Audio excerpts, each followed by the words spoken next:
Now we have two provisions, as I've mentioned. We have the PoPI Act and we have GDPR. So now I'm just going to actually dwell more on what GDPR means for us. Now, GDPR versus PoPI. GDPR makes provisions for one, the right to be forgotten. So you do have the right to actually get online and ask for your information. I have noticed with so much pleasure that Facebook right now makes provisions for your information to be sent back to you in case you request it. Number two, it makes provision for the right to access. So now you are able to actually get online and see what information is actually there about you that you can request, whether it's harmful or it's not. But at the end of the day, this actually makes provisions for your digital footprint to have to be accessible. And then it refers to right to restrict data and processing. Now, with GDPR, basically, it gives us the opportunity to say, look, I don't want my data to be processed at this stage in time. I did not consent for this. So that does actually help us guide our digital footprint. And number four, the right to object. We have actually noticed within when we had the general election in South Africa, a whole lot of people received spam messages and call, and nobody knew where they get the data from. Now, the sad thing about the PoPI Act, it doesn't make provisions for that. It doesn't touch on the right to object. So we're just waiting for the PoPI Act to be fully enacted into law. Maybe these provisions are gonna be made.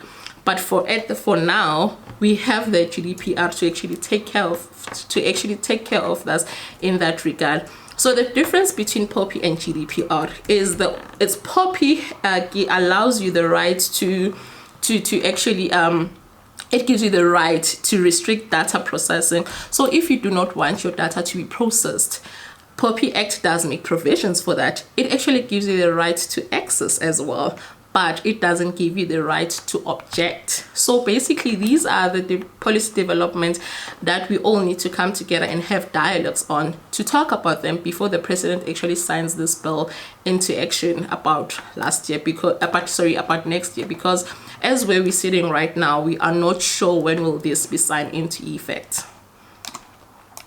So now, GDPR, a year later, as I said to you before, that GDPR came into effect last year, 2018. So a year later, what have we noticed so far?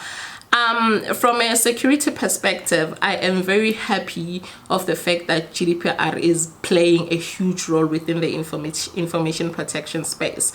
Number one, we have seen La Liga. La Liga is the biggest sporting it's a sporting fraternity in Spain. What they did is they got fined last year. They were fined £250 because their soccer application basically had a spy mode. So which means that it was violating people's privacy. Again, British Airways as well got fined under the GDPR data breach.